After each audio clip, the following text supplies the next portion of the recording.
So this is your tutorial on how to use Equation Editor to get mathematical appropriate notation in your IA or any other math thing that you may need to type.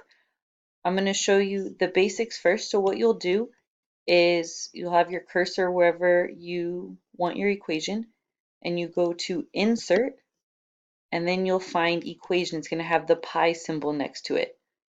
And so you click on that, and this will show up. And don't worry about it being in the middle right now. We can change its location on the screen in a minute. And so I'm going to show you up here, you have your basic operations, division,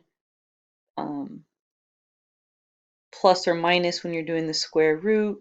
You have the different common Greek letters that we use. Here's the little multiplication dot. You should not use X for multiplication in any problem. You either need to use parentheses or use the dot. Over here are the different things you may need: fractions, superscript or subscript. There's your basic x squared, square roots, or if you need a root of a different kind, cube root, fourth root, so on. There's the quadratic formula already done for you. You can just click that instead of having to enter the whole thing. Integrals, which you'll learn about in calculus. If you need to do summation notation, if you're doing a series, here's your different parentheses and brackets. They're like when we talk about intervals, if it's an open interval versus a closed interval, so there's your different brackets.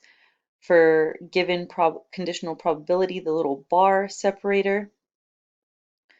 There's your trig functions. These, if you need to do like a line segment or a line or a vector. There's logs, natural log, different arrows that you may need. And then we don't do anything with matrices, so you can ignore that last one.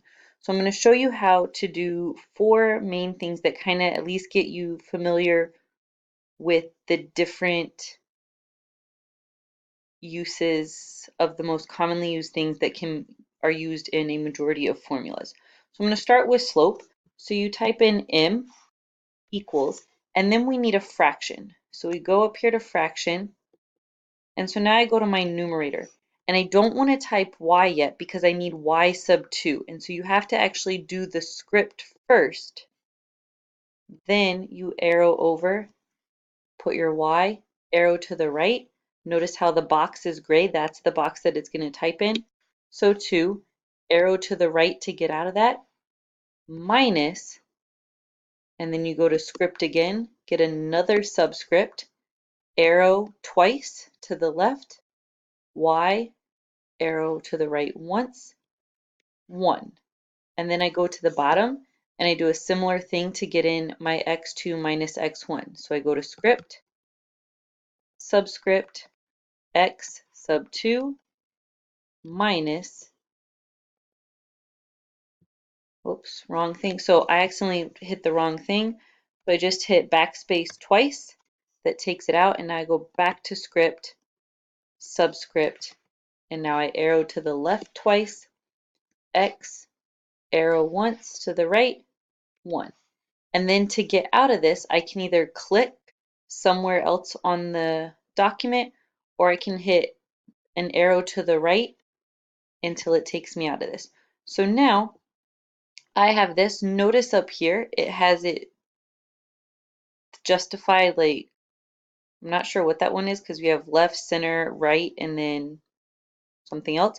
So I want mine justified to the left. So I hit that and it aligns it to the left. So you can still justify it just like any other text.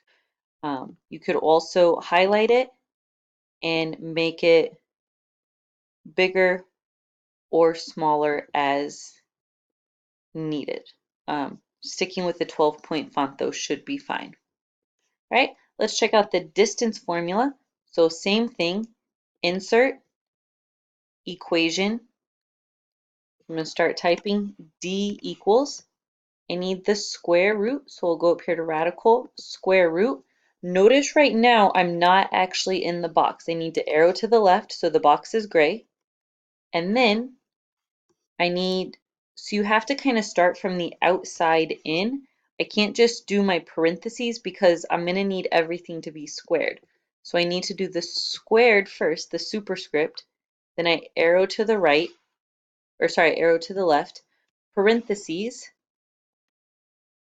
subscript, x2 minus subscript, x1, arrow, parentheses, arrow, squared.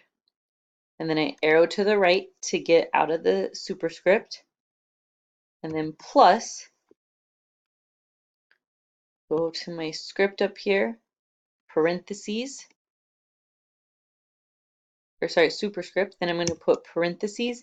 Now, I know it's y2 minus y1. I already did that.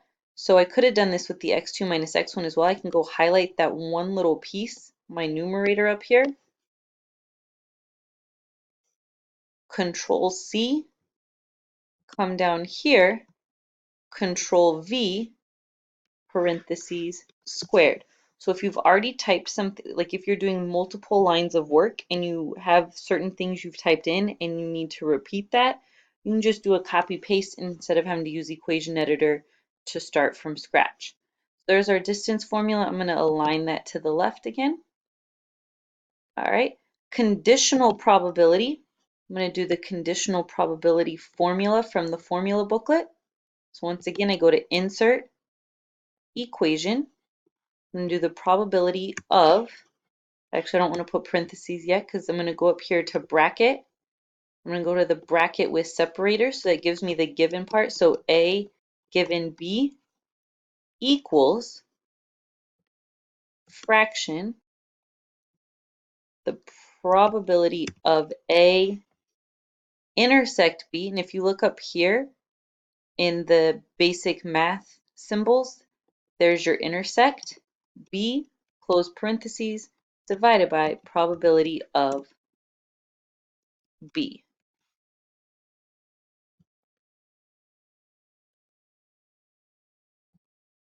And then finally, normal distribution that we just learned yesterday.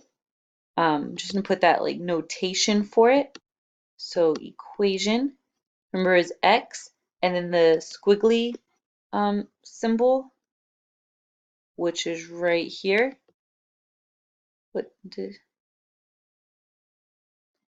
So which apparently means approximately, and then normal parentheses mu.